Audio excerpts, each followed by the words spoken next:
Welcome to the Madison Miller podcast.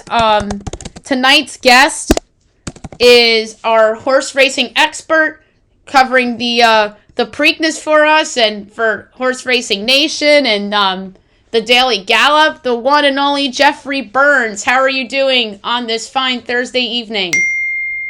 I'm good, Madison. How are you tonight?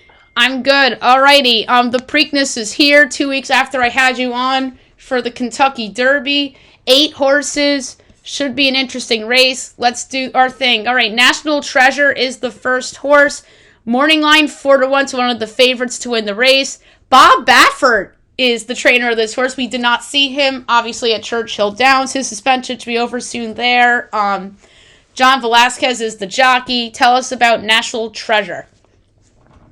So, National Treasure to me is, of the 8, is going to be a huge wild card in this field because, first off, yeah, his trainer is Bob Baffert. This is his first Triple Crown starter since the Preakness in 2021 with the late Medina Spirit. So, he is still currently suspended from Churchill Downs. That suspension should end actually around next month. So, he'll be back for the 2024 Triple Crown run. I can guarantee you that because he always gets a plethora of good horses. But as far as National Treasure goes, this is a very talented horse to me. And looking at this entire field of 8, there really isn't a lot of speed in this field except for National Treasure. And to me, that makes him a big wild card because his first race of his career back on September 3rd at Del Mar, it was a 6.5 furlong sprint. He did wear blinkers on that day, and he went straight to the lead, never looked back. Now, this race was 9 months ago, so it was a long time, but I bring that up because he is getting blinkers back on for the Preakness on Saturday, and he's really one of the only horses in the field that has shown speed in the past, even though his last 4 races, he's on a current 4-race losing streak right now. But compared to some of the others, he has shown the most speed.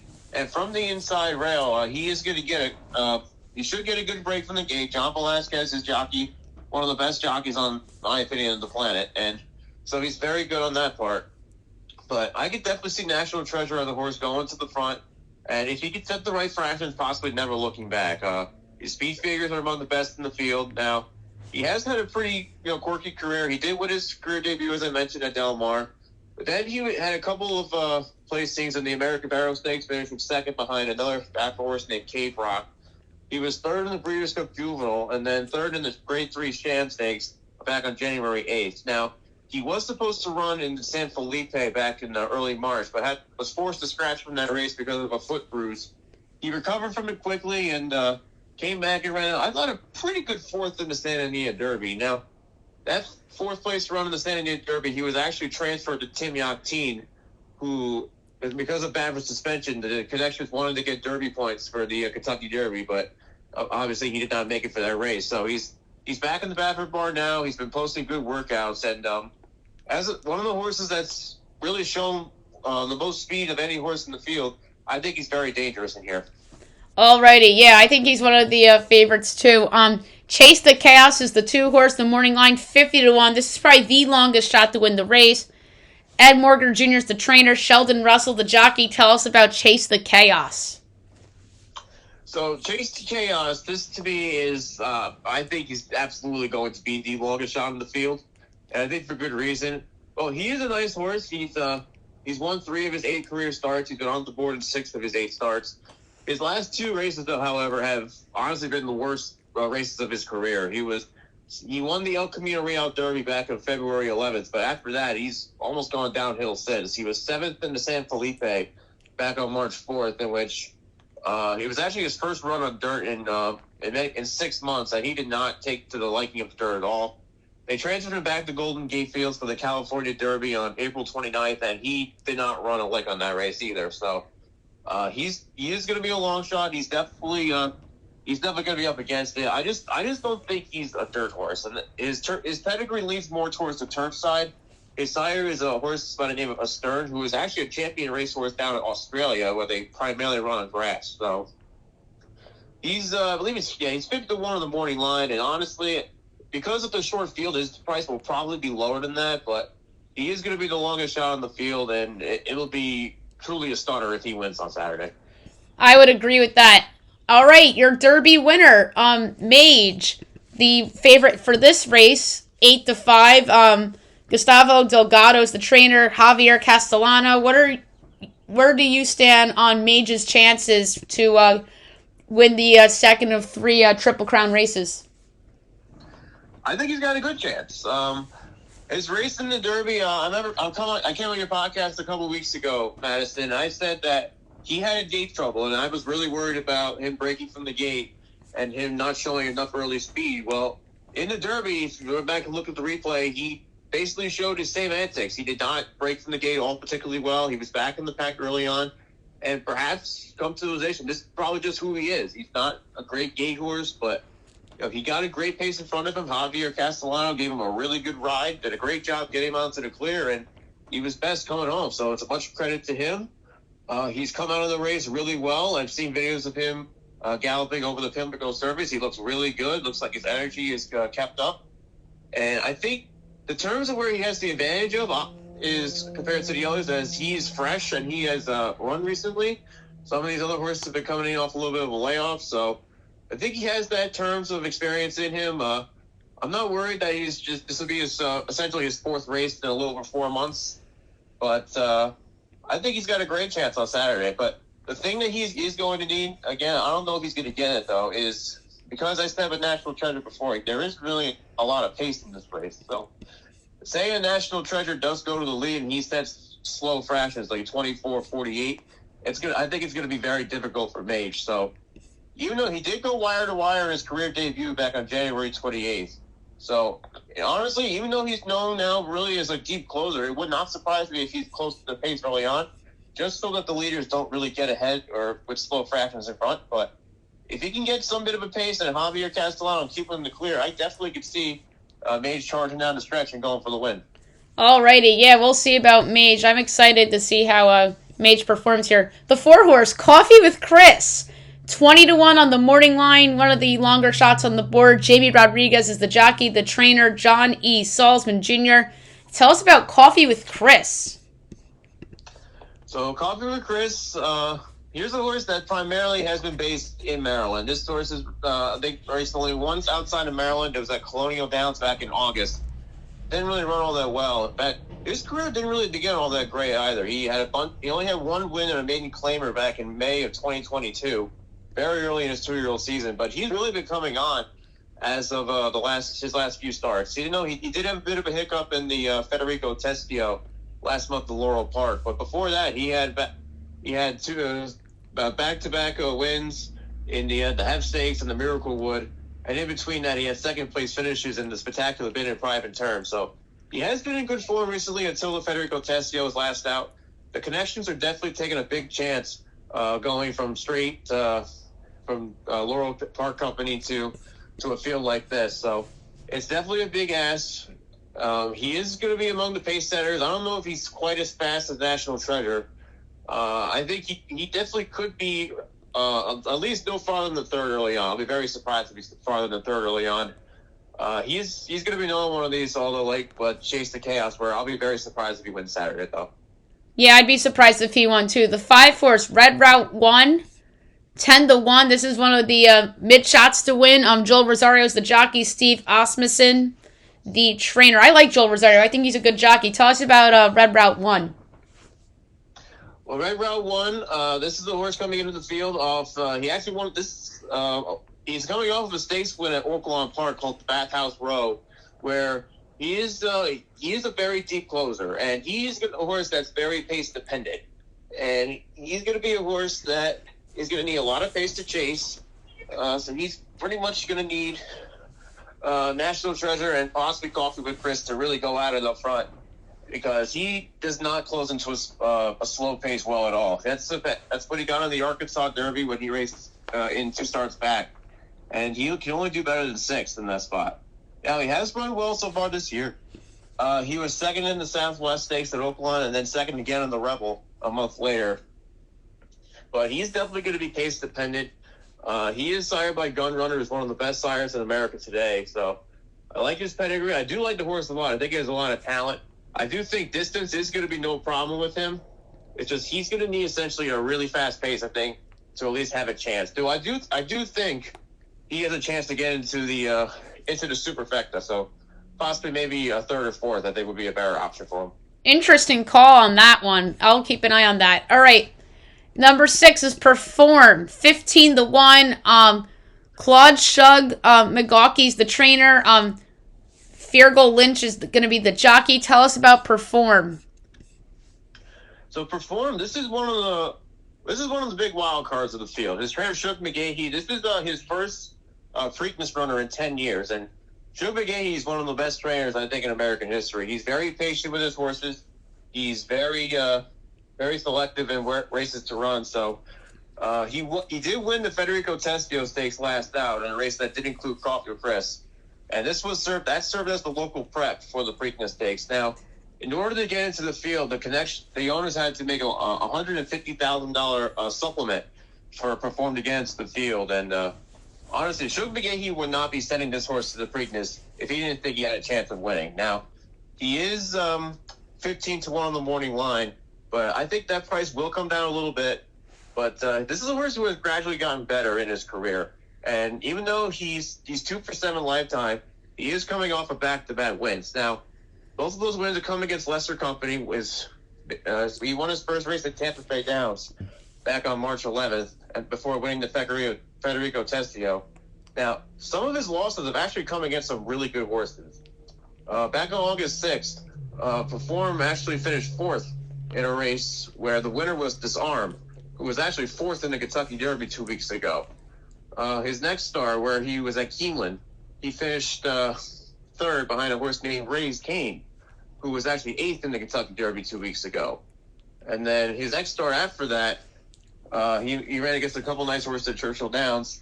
And then he ran on January 29th, and he finished 4th at a 7-furlong sprint. And the winner of that race was Mage. So he's been running against some really nice horses in the past, including this year's Kentucky Derby winner. So he did step out into company, took a step back, and he won back-to-back races in Tampa Bay Downs at Laurel Park. He is 2-for-2 going 2 turns. So I think this is going to be a big step up in class, and he's going to be another one where he's going to be pace dependent. But I definitely think he could be a live long shot. I absolutely think Perform is live as well, and the experience against some of the big name horses. You mentioned Mage. You mentioned Raising Cane. He went up against him too, so that's very interesting. The 7 horse, Blazing 7, 6-1. Irad Ortiz Jr. is the jockey. Chad Brown, the trainer. Brown's a good trainer. Tell us about Blazing 7s. So Blazing 7s, Chad Brown's a very good trainer, and this is the theme that Chad Brown has done with some horses in the past few years. Chad Brown has won 2 Preakness Stakes over the last 6 years, 2017 with Cloud Computing, and just last year with Early Voting. Now, Blazing 7s has taken a very similar route to both of those horses, where he was on the Kentucky Derby trail, and he didn't get enough points. He wasn't quite running up to expectations.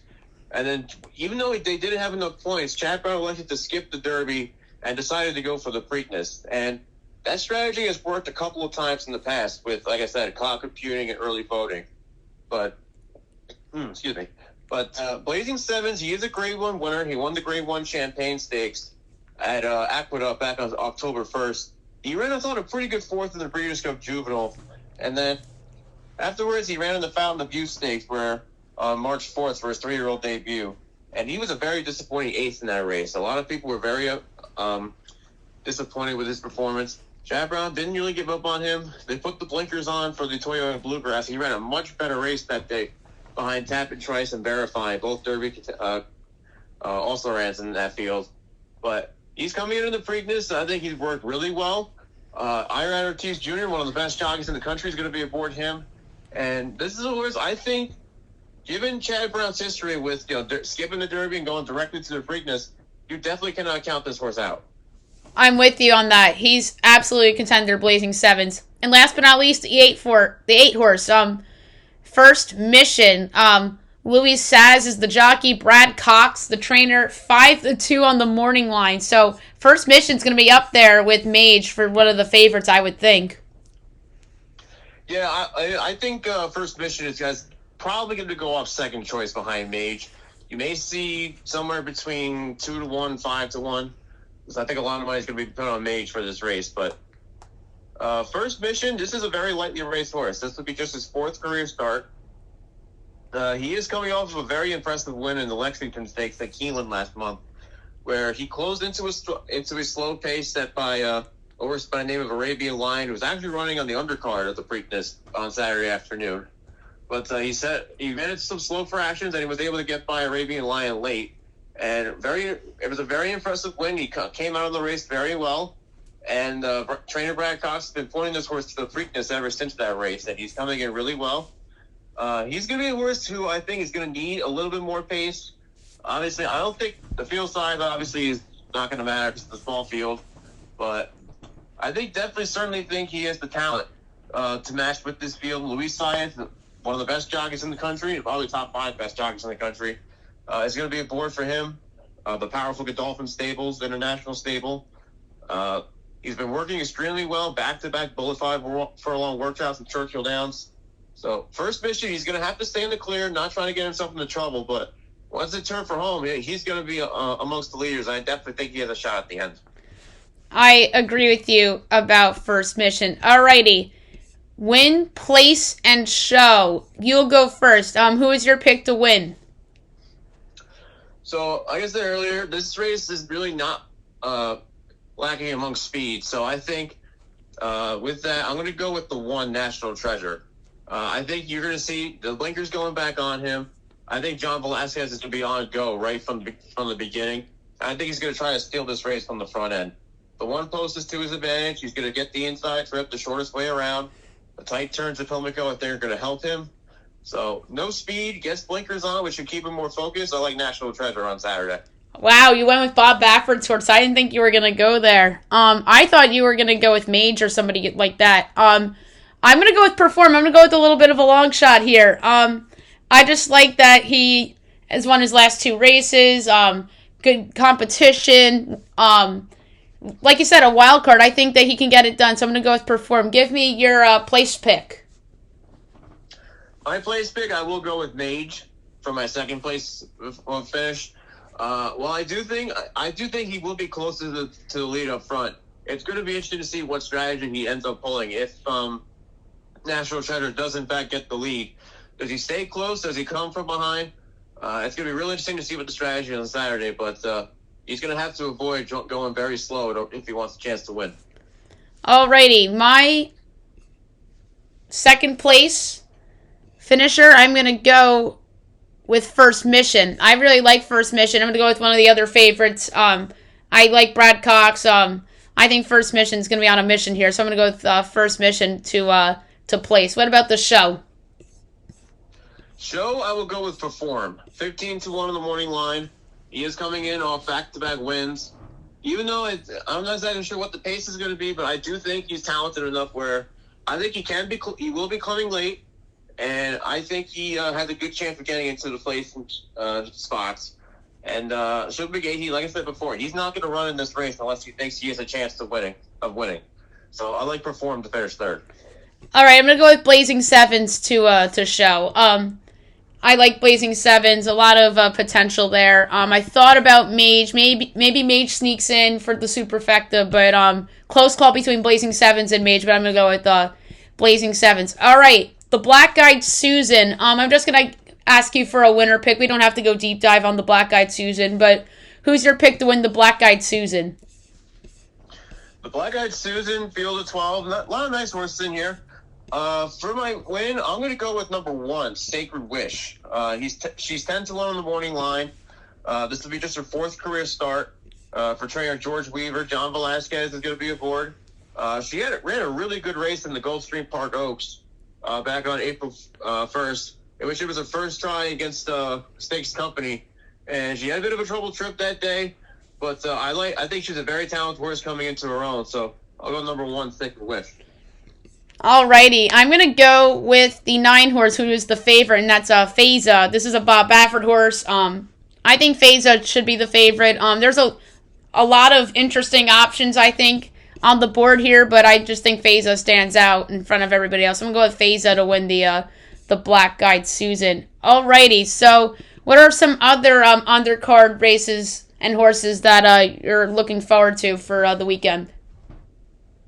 Well, on Saturday, there's a couple of really nice races. like I said, in the Sir Barton Stakes, there is the Arabian Lion for trainer Bob Baffert. He was second behind First Mission, so if you're picking First Mission, this could be a race to keep an eye on to see how that form comes back. Arabian Lion did set slow fractions, even though he didn't win the race. I thought he ran really well. Another horse in there is Tappett's Conquest for Brad Cox, who I think is a horse that's going to appreciate this distance against lesser company. So that's the race I'm looking forward to. Another race I'm looking forward to is the Grade 3 Dinner Party Stakes, race number 8. Trainer Graham Motion has a lot of really good horses in that field, led by Hurricane Dream, a horse coming over from France, who actually won his last race out at Keeneland very impressively. I think he's a really good horse, talented horse. So a lot of good races on the other undercard on Saturday. Alrighty, Forte, who was the favorite to win the Kentucky Derby, that was my pick to win the Kentucky Derby, obviously got scratched. Do you think we're going to see this horse come potentially the Belmont Stakes or even deeper into the summer? Well, right now plans are on hold with him, so we're not exactly sure where we're going to see him next. I'll be very surprised at this point if he does run in the Belmont Stakes. He hasn't posted a workout since the Kentucky Derby and the scratch of his foot bruise. So right now I think plans are on hold for him. When we see him again, maybe it could be the Jim Dandy at Saratoga in late July. Possibly the Haskell at Monmouth Park, but the connection is still very high on him. Right now, we're just waiting to see how for his foot bruise to heal, and hopefully we see him again soon. Yeah, it'd be funny if he was back for the Haskell at Monmouth Park. That would be a very, very interesting story for a racetrack that's close to home. Alrighty. 2 weeks ago when you were on, when we did the rapid fire, we talked about the Yankees and the Mets and how both teams were not playing well at the time. And one team seemed to have turned it around since then, the other has not. But ironically, the team that's turned it around lost last night, and the team that really hasn't turned it around may have had their turning point last night. And I'll take the L on this one because I said I thought the Mets would turn it around first, but it's clear that the Yankees look to have. What are your thoughts on the Yankees' nice stretch of baseball over the last 2 weeks? Certainly they've been playing well. A lot of guys have stepped up. Obviously, getting Aaron Judge back has helped the Yankees line out a lot. He was on the, I think he was on the IL the last time we talked. He was. Ago. Yeah, so him coming back certainly helps, but you're getting some nice contributions from obviously Anthony Volpe, even though he didn't, I think, had a crucial error last night, but he's been playing pretty well as of late. Harrison Bader coming back, he's been a huge jump start for the Yankees. Not offensively, especially defensively. He made a couple some really nice plays out in the outfield the last few weeks. They still do have some holes. Obviously, the Domingo Germán situation has not helped out at all. I mean, I don't know what the hell he was thinking with the foreign substance on his hands. Now he's gone for 10 days. But that's not going to help the Yankee bullpen out at all. Right now, what the Yankees simply need to do is just try to stack up wins, try to just basically stay afloat until a bunch of these guys come back. I think I read Giancarlo Stanton is going to be going on a rehab assignment, hopefully in the next week or two. So he's getting close. Right now, a lot of guys are doing a good job. Oswaldo Cabrera has been pretty high lately. Isaiah Connor Falepa's had a couple of good moments as of late. Oh, yeah. Actually had a big home run the other night against the Blue Jays, which I did not see coming, to be honest. But overall, I think they've righted their ship for now, but they just got to stay afloat and just try to stack up series wins. Yeah, and if they win tonight, they get yet another series win. It was weird because they split with Tampa, and I was like, I'm actually somewhat encouraged. Aaron Judge is back. They could have won that last game, but Abreu gave up that grand slam, but then again, they could have lost on Friday night. Arizona made the great catch, but Rizzo hits the home run in the bottom of the 8th after they stupidly intentionally walked Aaron Judge, or not really. I don't remember if it was intentional or if they just pitched around them on Friday night, and then Rizzo hit the big home run. That was on while the Knicks were on, so I was like kind of dual watching when I was out that night. And then, but yeah, good turnaround for the Yankees. Mets got the big win last night with the walk-off by Alonso. What do you make of their situation? They're calling up the kids, and we'll see how they go as they take on the Rays.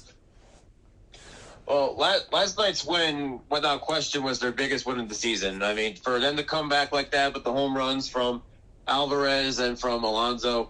That was a much needed win, and because things looked like they were really spiraling out of control, especially against that Tampa Bay Rays team that just can't seem to lose these days. But even though they split with the Yankees last weekend, but they had a good win yesterday. They actually had a good win today. They actually won the series against the Rays today.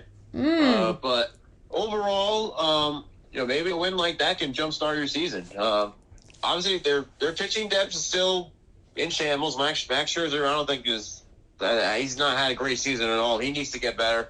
Verlander got rocked the other night against Tampa, so he needs to be better. I think he was actually getting booed off the mound at Citi Field. That doesn't surprise me. Way to make her home debut. But, so their biggest problem is pitching, and that has to get fixed if the Mets want to go anywhere this season, especially Max Scherzer and Justin Verlander. They have to be better. Agreed. Those two have to turn it around. And on my regular show, I do a segment called Portfolio, where I make a future bet, and then put it in the portfolio. And I thought to myself, the Braves have some pitching injuries. I want to pick a long shot to win the NL East. I thought about the Mets, but that was before the Alonso game, and that was before Verlander got rocked. But the Phillies had the longer odds. Like, they were plus 850 and the Mets were plus 650, and I ended up going with the Phillies. I don't think the Phillies are actually going to win the division. I do this segment based on what I feel has value in the betting number, so I took the Phillies over the Mets, but it was down to those two teams. Maybe I'll come to regret that if that home run by Alonso kind of sparked them. The NBA Conference Finals are underway. Miami wins Game 1 yesterday. The Nuggets win Game 1 on Tuesday night. What do you make of these series, and how do you think they're ultimately going to play out?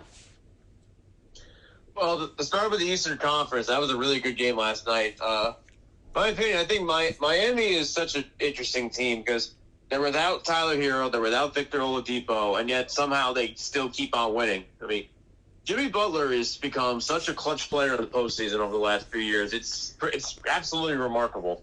And considering the contribution they're getting from guys like undrafted guys like Gabe Vincent and a few others in there, but overall, this Miami team is very well coached. I think Eric Spoelstra is possibly the best head coach in the entire NBA. It's not even close. But it just seems like they got everything going for them right now. Now, this series, I think, is going to go 7. Because I don't think Boston is going to be not going to blow a lead like that again. I can see Boston taking Game 2, and they head back to Miami 1-1. But Jason Tatum has to be better, even though I don't think he played well at all in the fourth quarter at all last night. I don't know I'm not honestly the biggest fan of their head coach, Joe Mazzulla. Something just seems off with Joe Mazzulla. I mean, I don't know if it's just inexperience or if it's just something just feels off with him compared to so many other series. Even in the series against Philadelphia, he had some quirky moments. But obviously, he has to coach better if Boston wants to get out of the Eastern Conference Finals. But certainly, the Miami has the experience, the edge when it comes to coaching. But that's a very exciting series for them. It is. And then the Lakers, do you think they have a shot to come back and win their series?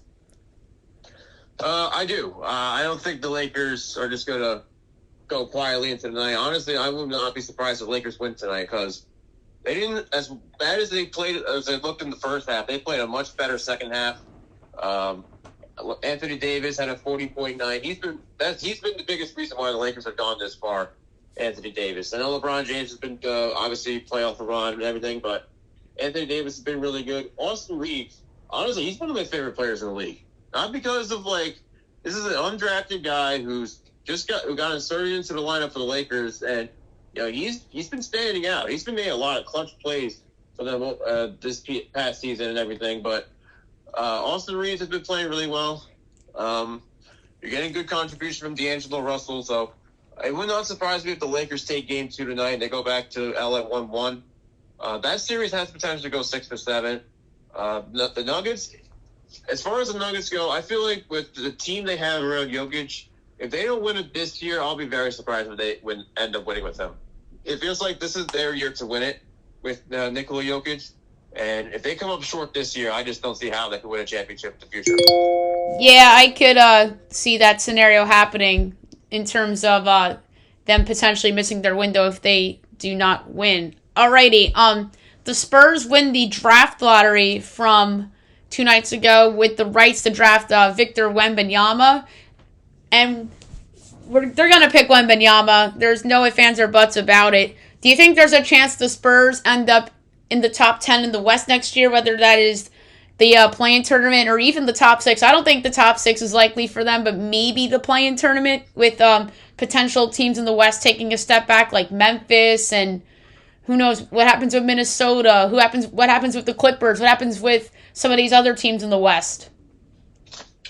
I could definitely see the Spurs maybe possibly as a play-in tournament team next year. I don't think they're going to get into the top 6. I still think the Western Conference is going to be good next year.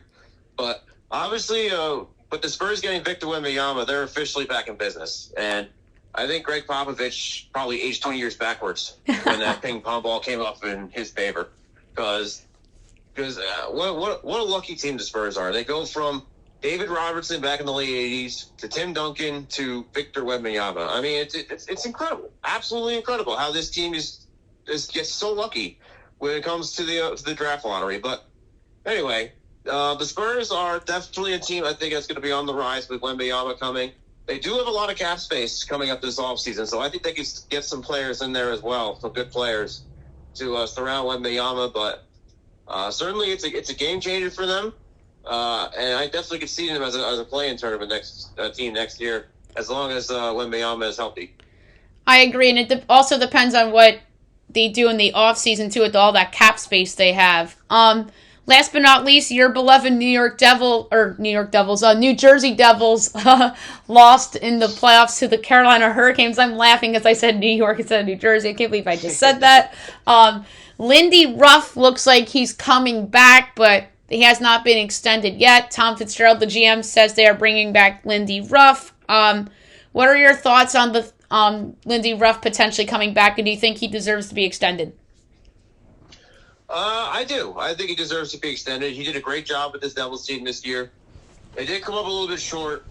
I think, honestly, I don't think he was like the biggest problem, but at least this year, I thought he did a good job making adjustments and his ability to make lineup changes when he had to. So I think the team, he has done a good job developing players. You can definitely see Jack Hughes had his best year yet.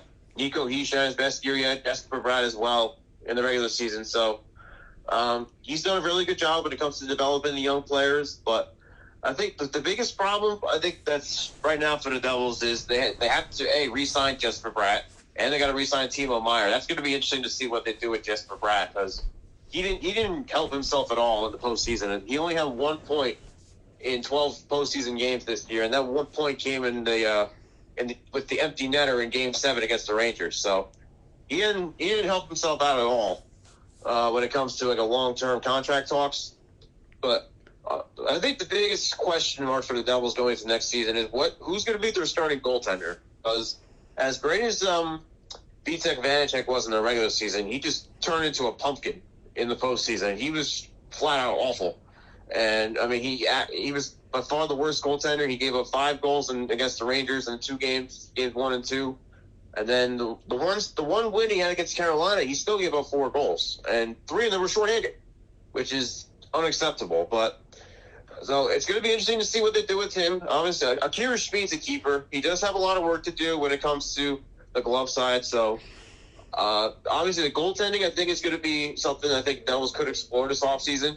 I did see rumors, and I think they should explore it, that possibly a trade maybe for Connor Hellebuyck could be in play for the Devils if they want to get aggressive and try to go for a possible win-now scenario. But it's going to cost them a lot, especially if they want to re-sign a couple of these other guys like Jesper Bratt, Timo Meier. But, it's still a very exciting time to head for the Devils. They got a good team, a young team that's, quite frankly, ready to win now. And I think Lindy Ruff, is a perfect guy to lead them. Yeah, I think it's the right decision, too, to extend Ruff because they made the playoffs, and he deserves to be a finalist for the Jack Adams Award. I don't know if he'll win it. I think it either should be him or Dave Hextall of the Kraken that should win it. I mean, Jim Montgomery, I know they won the President's Trophy and everything, but that team's amazing. And usually if you finish in the top 3 or even get a wild card in the Kraken scenario because they're an expansion team, end up making the postseason, I think that coach deserves the Coach of the Year. Jack Adams award honors if you exceed expectations like the Devils and the Kraken have this year. And the goaling thing is very interesting with Jersey, and the Hellebuck stuff is obviously interesting. John Gibson's going to be available from Anaheim too in terms of goalies that could be available for trade. So it's going to be interesting to see what happens with New Jersey. This is probably something I'm going to be discussing with our mutual friend Doug later when I go on his show. So it was a pleasure to have you on today, Jeff, and we'll have you on in a couple weeks for the Belmont. All right, sounds good, Madison. Always a pleasure to talk to you. All right. Have a good one.